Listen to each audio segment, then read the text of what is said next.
Also, I don't know why the title was not capitalized, but inside of it is, this book is hot garbage. This book is awful. I will also say this now because a Hallmark movie, yeah. There are some changes in this. There are definitely some changes to this. A heartwarming, feel-good Christmas romance. I felt rage during this entire thing. Also, if you hear crunching, Mama's eating back there.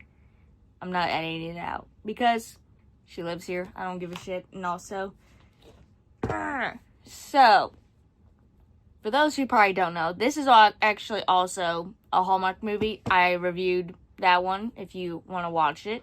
I reviewed quite a bit of them at this point in time.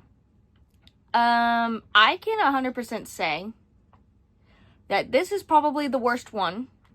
I didn't feel good.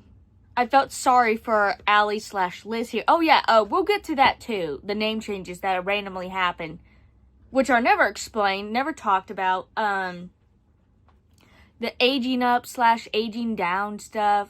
The random character changes. But you know. So, before I get too deep into the angrier side of this, I'm gonna review it. Now, reiterating, I look at a script because if not, I will go on tangent, especially for this one. I really want to get rid of it. These are one of the few books that by the time I finished this, was in the end of August. It is now September. Also, it's like feeling fall weather already, so that's why I'm bundled up here, even though like later on today it's supposed to be 80. But right now it's 57, so I'm a bit chilled, if you don't mind. I hate this book so much. And also, this came out in 2013. I gotta reiterate that because why don't they text? Because 2013, you could text. It's just they don't. And also, for a boss and employee, you wouldn't really text. Probably nowadays you would, but I don't think back then it was like, yeah, that's acceptable. Nowadays it probably more so is, or you do Zoom talks or whatever. But that's why half the time where I'm like, email, we're talking through email and not texting. That's the main reason why. It's because 2013 book. I forget what the others are. I think the others are more recent. Actually, I actually have an Unforgettable Christmas here. What year are you? 2019, yeah. So everything else is pretty much newer except for this one. Wait, what's the Bramble one? I'm not looking it up. Me editing this. Put it on the screen. Thank you. Anyway, I feel like I don't thank myself enough. It's so fucking stupid. Me, thank you. Put it on screen. Bitch. Anyway. Let me begin it before, again, I ramble. Helicopter. Anyway. Can you tell? I don't want to review this at fucking all.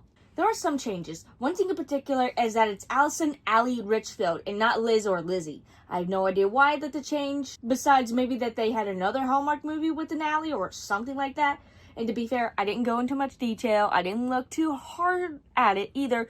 So, for the most part, I just have to kind of assume. If someone does truly know, please do say, because I don't know. I didn't look too hard into it. I just kind of wanted to review the book and the movie, like, kind of back to back, kind of not. Because even the IMDb page had no information on why the change happened. And I tried looking on Amazon too to see, and I don't think anyone really took into account that, like, there was a change, or maybe that they didn't put two and two together. So from the start, we meet Allie, who's 32, not getting out of a relationship, and just lost her job because holiday season. Her sister Megan is in the real estate business and offers her a job as a house manager at the Ashford estate, and they flip a coin to see if she'll take the job or not, in which she does. Megan also straight up tells her everything with the house. It's being sold, it's an ancient 19th century house, and Robert is selling it, and that causes drama with the family, which leads to the old house manager quitting. I'm not going to compare everything different from the movie to the book, since I've learned from the 9 Lives of Christmas, some changes are made, and sometimes they're necessary. Other times it makes sense money-wise, or to help our characters be seen in better light, especially Robert, who is in the movie, and we are told is cold, but in the book, well, cold is a pretty word to put him. Also, Peppa is 92, which in the movie she's 80. Either way, she's pretty old. Oh, and everything above took Hallmark almost an hour to tell us, and this movie took it in like, let me check here. Starts on page, what is that? Page 7, mind you. I don't know why it starts at page 7, but 14. So, to dumb down everything Hallmark told us in an hour. Wasn't that just riveting? Also, kept you on your toes in the movie. In this one, I'm like, I can see why people are kind of upset now. I can see why a manager quit over this. Also, why didn't that manager come back? Why didn't she call him and be like, hey, is Robert always this fucking mean? She's greeted by Gerald, who is chaperoning her, and she meets Robert later on. She automatically has the job as the house manager, doing everything from calling lawn care people to even making sure his grandma Peppa is being taken care for. They also can communicate via email, and she has her own office/room she can come and go from. So she doesn't have to live here, and it's her own room. I never did understand that in the Sloane, her kids, and Kip are coming for the Christmas meeting too. Yet, not the Christmas party or celebration, meeting. And oh boy, is this gonna get juicy. Also, for everything Robert is saying, Allie just says fine. Not even an While I loved my sister more than anyone in the world, that answer had my skin crawl as if 1,000 spiders had been unleashed on it. How's tomorrow then? I filled my lungs with air and let it out to steady my nerves. Fine. Also, he won't be there for Christmas because of work, and neither will he tomorrow. Allie's first day goes alright. She meets Peppa, who's rocking a scooter. Hallmark cannot afford scooters. Who knew? Anyway, she's mean-looking, but has a softer side after they recollect the beauty of the place. Robert calls to tell her to check her emails hourly. You can't keep getting away with this! And the reason comes out that he's selling it because Peppa can't get around. Move her to the first floor. She has a scooter and caretakers. Oh, but Sloane and Kip don't want it. Wah! Anyway, while Megan is showing the potential buyers the house, young gun Kip arrives, and the guy immediately begins drinking, like before a jump cut. He has like maybe 3 beers, and Allie has a bit too. Cool! Alright! It's a little... still bad. Anyway, she sneaks off to email Robert about the potential buyers and tells him that Kip is there, and he gets very hostile. Like, already being mean because she called him nice. Oh, brother, this guy stinks! Very childish, Mr. Robert. Night and Day, the movie. Again, I know I said I'll stop. Like, again, in the movie, it was more so like yeah, he's childish because he's jealous of his brother because they're both flirting in front of him. You can't be jealous when someone just says, oh, he's nice. Like, that's it. Like, they just met, and she's like, all right, he's friendly. I mean, she's trying to be nice about it, too. Like, she's pretty much thinking, this guy is kind of, he's kind of got an issue here. But, you know, Robert can't keep his jealousy even calm down during an email. What's even better is that she's going to be working on Christmas. The only one on Christmas. Hit me! Hit me with your phone! Kid drinks like it's water and hits on Allie even while on the phone with Robert. I could see the love triangle forming here. Allie doesn't need either. She needs a man who isn't a drunk and is nice and doesn't live at his job. None of you are a good contender. Allie hands Peppa her mug of coffee as she details that the day, December 13th, is the parents' death anniversary. She sadly recounts everything and even says this. He's pulling my home right from under me, selling it for his own profit, and putting me up in some warehouse for the elderly that will most undoubtedly be cold and smell of its decaying inhabitants. I see why you're angry. I've always seen it. Everyone and their mother can. Every The book and the movie, I just feel so fucking bad for Peppa. Like, every point in time. I get it, she's old, she can't get around. Did you at least take her to this facility for the elderly and show her around? No. You just told her you're going. Like a delinquent child going to military school. Fuck you, Robert. Fuck you. So just so everyone's aware, the way Robert and Allie begin talking throughout almost all of this is through emails. Very short and passive-aggressive, might I add. But through Kip, it's all in person because he decides to be there for Christmas, but still. Kip and Allie go out for lunch, and he is smitten with her. She can't really say no as he tells her to flip a coin. Heads being they go on 3 extra dates, and tails was to leave her alone. Take a guess what was flipped, and remember that we have 200 pages left of this book. Sloane arrives dripped in Versace and with her 2 kids in tow. She gives us a little more tea on Robert selling the house for Peppa's health and for money reasons because it's kind of a hassle to keep up. Again, we're supposed to like this guy. We're supposed to... They end up together. I don't care if I spoiled it. They end up together. She doesn't deserve either of these stupid guys. Her and Sloane could have gone back to wherever and lived happily ever after. Actually, her and Peppa should have lived happily ever after as the grandchild she deserved. Before Allie can go on her $20 date with Kip, Robert emails her that she's in charge of the house until said otherwise since he's off to Spain for work. I'm in Spain too, but the S is silent. He never says when he'll come back, he'll be back online, so I guess don't burn the house down or let Peppa croak. They play the 20-question game, but all Allie can think about is Robert. Rude. Kip kisses Allie, and she lets him. Again, you were thinking about Robert. Either you love the asshole guy who hates his family, or love the asshole who loves himself. So much to choose from! Her and Kip go sledding. The house is decorated for Christmas, 2 trees and all with the Christmassy stuff. Sloane tells her that she needs to be careful with Kip and that Robert probably truly likes her. Email sexting. That is what the love we felt through Robert is. Email sexting. And not even like the, hey, do you like my body or anything? It's just basic casual flirting, okay? I don't like either of them. Stop pushing me to one. His lawyer called and told me that we have to meet in South Carolina to finalize who could get what in this god-awful divorce. And I have nothing to do with the kids during all of this. At first, whenever that was being written, I thought, like, no one could have the kids. But no, like, she's supposed to just leave the kids there because, truthfully, you don't want a 1-year-old and a 4-year-old seeing mommy and daddy bickering about who gets what of the house. Because it'll be traumatic, especially for the 4-year-old who knows more about what's going on. Just a wee bit. Not a lot, but a wee bit. And also, if she brought the kids, it could be, like, in the court, it could be seen as her trying to, like, pull sympathy, which I get, but also... She has to leave now, and Allie offers to watch them. I get that she has some childcare degree and nanny experience, but I don't know how I feel about that, especially at the last minute. Kip asks her to come come to an indie concert in Paris, and she declines for numerous reasons. On page 117, it happens. An almost sex scene. Allie is taking a bath when Kit comes to discuss their trip, but it's swiftly cut as he realizes she is in a bathroom and they make out. It clearly is going down a nasty route with him nibbling on her neck and even her going to the bathroom to brush her teeth, but it doesn't as she just goes to sleep in her robe. Boo! And the best part, they're in Robert's room now since she's watching the kids. Robert calls her to announce that he is coming home for Christmas and everyone in their blind chihuahua can't help but think it's to tell everyone that the house is being sold.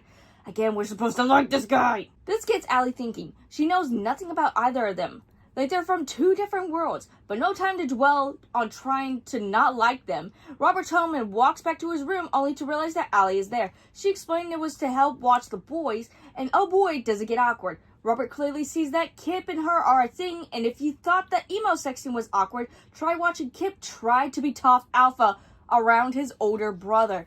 Oh, and better yet, Robert shows his ass by saying he's still on vacation, and she's still the house manager, so back to work she goes. So you can babysit, right? Since you're home and you are off work, and also you could help your sister. Okay, here's the thing. House manager who has some childcare thing. You being a good brother and helping your sister. No? Okay, fuck me then. But it's also back to business since it's Christmas Eve is gonna be busy with friends and family showing up. Oh, and Robert does when Kip says she needs a break, only for that break to be him flirting with her. The Christmas meals had been discussed, but Allie goes over to see Peppa since she's been hiding from Robert. You give me headaches! Time to nip it in the butt. She's invited to the Christmas Eve party as Kip's girlfriend, which I think it's a silent, we're dating, but also, if you're curious, Allie should have asked. Even in her obvious casual clothing, she was more glamorous than anyone I knew. Her long blonde hair was curled just at the ends and bounced back and forth from one side of her shoulders to the other. She had a perfect body. Her breasts pushed up in some kind of must-be wonder bra that gave her cleavage under her V-neck t-shirt. She was wearing diamond stud earrings the size of M&Ms and a bracelet to match. Good to know she's well endowed. Sloan arrives back to tell everyone he's seen someone else, aka her ex-husband. So those long nights at work were partied with that lady friend, Dick. We hear from Peppa that Robert was engaged at one point to a woman named Alice. It sadly didn't work out and he was heartbroken, but we don't know how old he was and he seems over it by now. Thank you. Come again. Allie confronts Sloan because, woman, no really.